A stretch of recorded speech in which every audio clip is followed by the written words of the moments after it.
Hey, and welcome back to the channel of Bike Revolution. Today, we are draining out the transmission fluid. It's been about coming up on 5 years since ownership, and when I first bought the FJ, I drained all the fluids, put a new radiator, stuff like that, just prepped it to last a good 5 years problem free. Well, we're back again now at that 5 year interval. Um, you could do this at 100,000 miles. I don't see any problem with that. Um, the problem for me is that I did not occur 100,000 miles in that 5 year period. So with that said, I want to bring you in and show you some neat things. I'm already gotten to the rear differential, the front differential, transfer case, the cooling system, did all that, new thermostat, and last is the transmission. You know, this big transmission here on the FJ that's also in the Tundra. It's also in the Sequoia. I'll have the transmission model make or model number here at the bottom of the screen so you can see which one I'm talking about. But it covers many models of the Toyota, and it's a very strong heavy duty transmission, especially for something like this. If they're willing to put this in the Tundra and it can withstand that kind of torque from their V8, the 4.7, and pulling heavier loads than what the FJ can do, then it can obviously work flawlessly in the FJ. Let me bring you in on some things that I've come across. So right there is the drain plug to the transmission. It's on the passenger side. And there's the plug right there. It's a 24 millimeter socket, and it comes with an O-ring. I had a bit of an issue trying to take this out because, as you can see, the amount of real estate there for the socket to grip onto is very thin. It's got to be a 1/4 inch at the most, and you could tell I spun the socket on there one time and it started to round off the corners, and I was like, oh crap. So as we all know, you got to take off the fill plug first, and this is the fill plug, so I'm glad I did that. So what I had to do, as this was screwed in, I put the socket with the ratchet on top, and then I wedged a hammer between the socket and the body of the truck, so that when you go with the socket and you try to turn, you know, that torque will push the socket off, causing a stripping effect.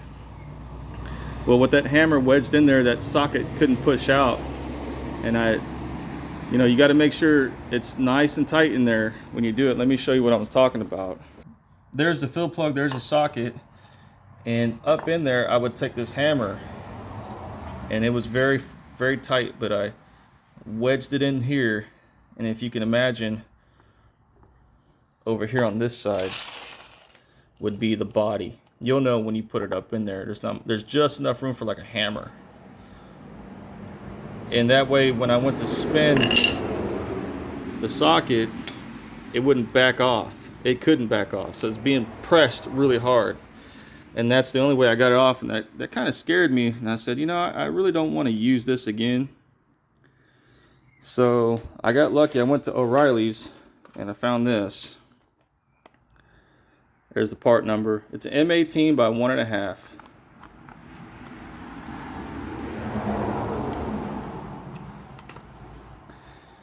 And look how much more real estate you got for your socket. So if you put them side by side, you can see it's twice as tall.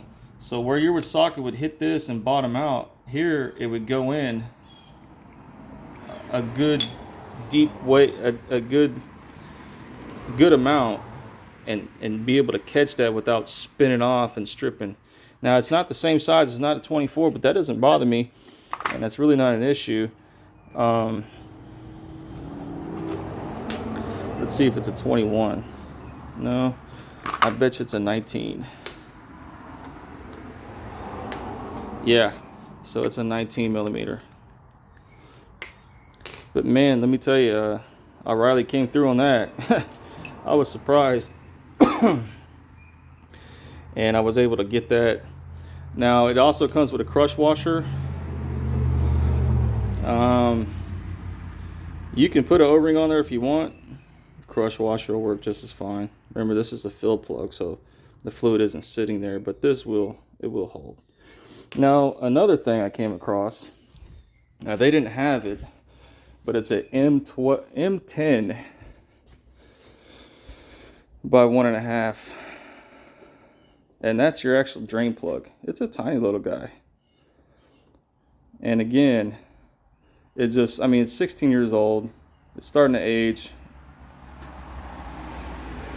and so they didn't have it, but I did go to the hardware store and found the same one. It's a little bit longer.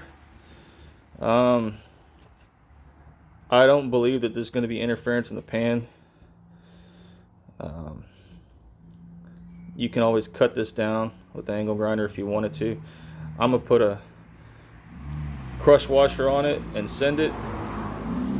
Because like I said, that oil pan's deep enough where this isn't going to hit anything. There's no gears or anything moving in there. You just have a valve body, and the valve body is a good distance away from the tip of this. So that's another option as well for your drain plug. Now let's see, is it the same size as the original drain plug?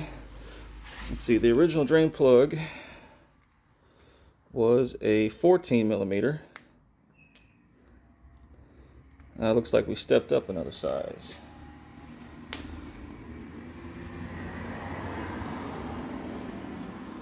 Now looks like a 17 millimeter. Yeah, it's a 17 millimeter. And I got this, like I said, it's an M10 by 1.5. It's like $2 at the hardware store. It's an 8.8 bolt. It's the same thread. Everything's just a little longer. I can put a crush washer on this and use it as a replacement. So there you go. Replacement drain and a replacement fill plug. And now we are up under the vehicle. It's pretty much dripping. It's been about 30 minutes since I drained it. And this is my way of draining it. So I have this, as you can see, it's for drinking water. I don't use it for drinking water, obviously. I use it for draining fluids into, and there's a reason why, because it's graduated. Graduated means it has some kind of notations here telling you how much fluid is in there. So my fluid drain may be higher because I have not only the transmission cooler that's in the radiator, but I have another transmission cooler and the lines. So there's probably going to be a little bit more that comes out than most people's, but that's okay. I'm happy with that. So what I have to put back in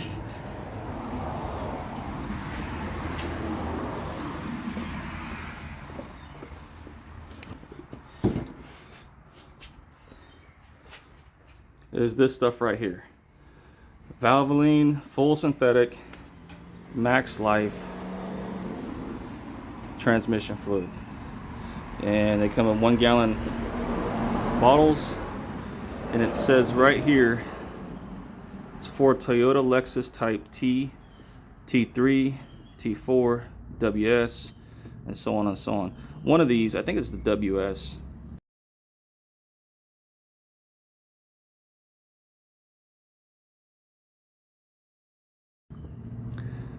But this fluid supports this vehicle. And this is what I've had in there before. And this is what I ran for 5 years flawlessly. Never had no shutter. This truck never had a transmission shutter. Some people talk about that. Never had the problem. Like I said, when I bought it, it was about 150,000 miles. And it probably had never been changed. And I had put this in there. And now we're just doing the process all over again.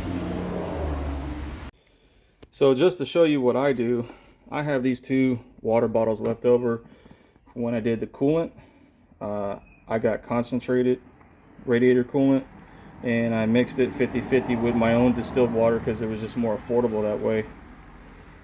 And I have these quarts left over, so I poured the oil into this 1 quart, the old oil, and then I marked it with the marker right about there and filled the other one, so I know what came out and exactly how much has to go back in.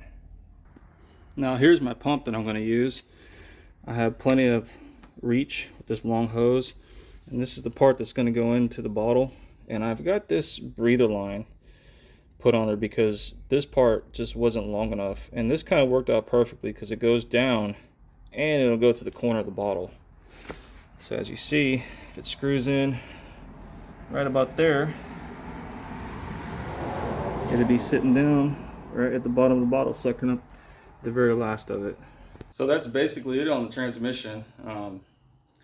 What I use is a hand pump with a hose, and it goes into the filler where the filler drain plug came out, and I pump in exactly that much, which is just under a gallon, and then I'm going to run it, you know, probably 50 miles, 100 miles, then flush it out again, because you're not getting all the fluid out in one dump. Well, I flushed it out twice. This is the first drain. You can see it looks gray, more metallic looking, looks more watery when you shake it. And then I put in a gallon to replace it. Ran it for about 20 miles, got it up to operating temperature, went through all the gears, and it obviously looks more red in color than this one. See some of it sticking to the plastic in comparison to this. This one still sticks a little bit, but in my mind, doing it this way just cleans it out better. And now that we've dropped a gallon out, is actually 3.5 quarts. Filled it, dropped it again. Now we got it filled with another 3.5 quarts. So if I had the money, which I do, but I don't think it's completely necessary, but if I really wanted to clean it out, I would have done this 1, 2, 3, 4, 2 more times, and you would really have really clean transmission fluid. But I'm happy with what's in there now. It's going to be a lot cleaner than this, which is good enough for me, and that should last another 50,000. And that should be good, plenty good for 5 years, maybe even more. So I hope you liked the video. Give me a thumbs up and a like, subscribe. See you on the next one.